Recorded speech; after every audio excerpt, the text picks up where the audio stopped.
성산교회 성도 여러분, 이 영상을 보시는 하나님 나라의 귀한 자녀 여러분, 오늘은 2023년 10월 30일 월요일입니다. 오늘 매일성경 본문에서는 하나님의 공의의 심판으로 아합은 이번 길란 남은 전쟁에서 죽습니다. 그는 우상숭배에서 하나님께 돌아오지 못했고 하나님께 불순종하였으며 수많은 죄를 지었습니다. 그가 이번 전쟁에서 죽을 것이라는 예고를 들었음에도 아합은 전쟁을 포기하지 못했습니다. 한편 전쟁에 따라 나선 여호사밧은 아핫의 옷을 입고 이스라엘 왕노릇까지 해주다가 죽음의 위기에 맞습니다. 그러나 하나님의 은혜로 생명을 건집니다. 오늘 본문을 나누어 보겠습니다. 열왕기상 22장 29절부터 38절, 이스라엘과 아람의 세 번째 전쟁, 목숨을 건진 여호사밧, 목숨을 잃은 아합, 39절부터 40절, 아합의 통치 종결부. 오늘 본문 열왕기상 22장 29절부터 40절 말씀을 듣고 다시 오겠습니다.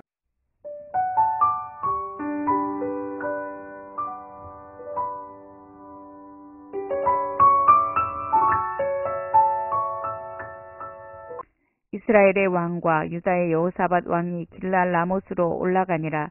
이스라엘의 왕이 여호사밧에게 이르되 나는 변장하고 전쟁터로 들어가려 하노니 당신은 왕복을 입으소서 하고 이스라엘의 왕이 변장하고 전쟁터로 들어가니라. 아람 왕이 그의 병거의 지휘관 32명에게 명령하여 이르기를 너희는 작은 자나 큰 자나 더불어 싸우지 말고 오직 이스라엘 왕과 싸우라 한지라. 병거의 지휘관들이 여호사밧을 보고 그들이 이르되 이가 틀림없이 이스라엘의 왕이라 하고 돌이켜 그와 싸우려 한즉 여호사밧이 소리를 지르는지라. 병거의 지휘관들이 그가 이스라엘의 왕이 아님을 보고 쫓기를 그치고 돌이켰더라. 한 사람이 무심코 활을 당겨 이스라엘 왕의 갑옷 솔기를 맞춘지라. 왕이 그 병거 모으는 자에게 이르되 내가 부상당하였으니 내 손을 돌려 내가 전쟁터에서 나가게 하라 하였으나 이날에 전쟁이 맹렬하였으므로 왕이 병거 가운데에 붙들려 서서 아람 사람을 막다가 저녁에 이르러 죽었는데 상처의 피가 흘러 병거 바닥에 고였더라. 해가 진녘에 진중에서 외치는 소리가 있어 이르되 각기 성읍으로 또는 각기 본향으로 가라 하더라. 왕이 이미 죽음에 그의 시체를 메어 사마리아에 이르러 왕을 사마리아에 장사하니라.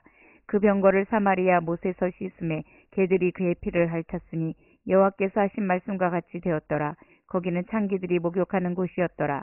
아합의 남은 행적과 그가 행한 모든 일과 그가 건축한 상하궁과 그가 건축한 모든 성읍은 이스라엘 왕 역대지략에 기록되지 아니하였느냐. 아합이 그의 조상들과 함께 잠에 그의 아들 아하시아가 대신하여 왕이 되니라.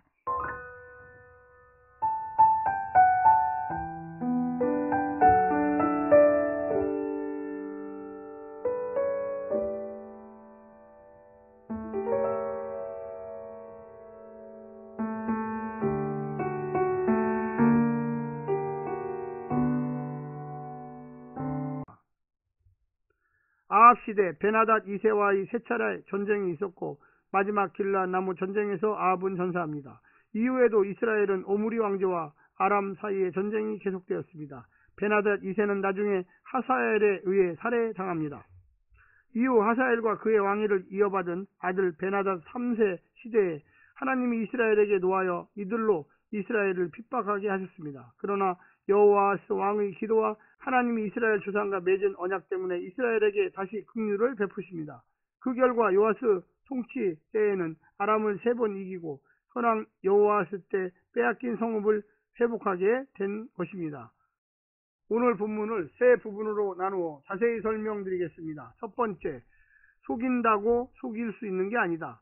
아합은 마가야 선지자를 가두었지만 마음속에서까지 그 말씀을 지울 수는 없었을 것입니다. 그래서 아합은 일반 군사로 전장하고 비겁하게 여호사밧에게 자기 왕복을 입게 합니다. 당연히 아합이 아벡 전투의 수치를 갚기 위해 자신을 노릴 것이라고 생각했습니다. 어떤 이유든 자신에게 닥칠 위험을 여호사밧에게만 뒤집어 씌우는 비겁한 전술입니다.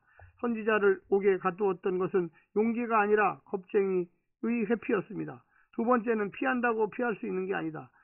아합의 예측대로 아합이 노린 것은 여호사밧이었습니다. 아람 병사의 화살 하나가 단단히 무장한 아합의 갑옷 가슴 사이의 이임새의 사이를 꿰뚫습니다. 무심코 쏜 한 발의 화살이 철두철미한 아합의 계략과 갑옷을 꿰뚫은 것입니다. 그 우연으로 변장한 하나님의 필연의 화살이었습니다.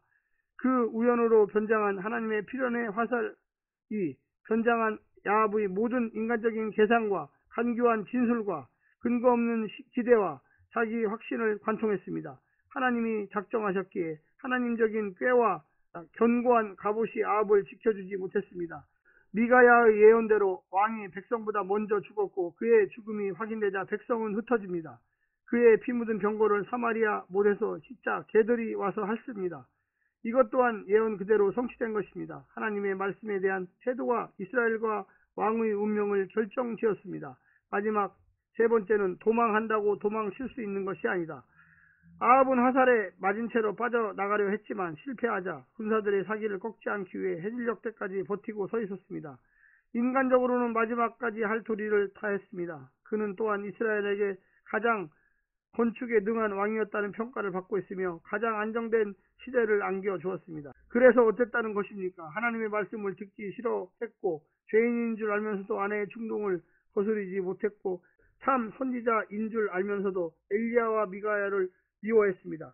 그렇게 피하고 변명하다가 결국에는 도망하지 못하고 죽고 말 것입니다.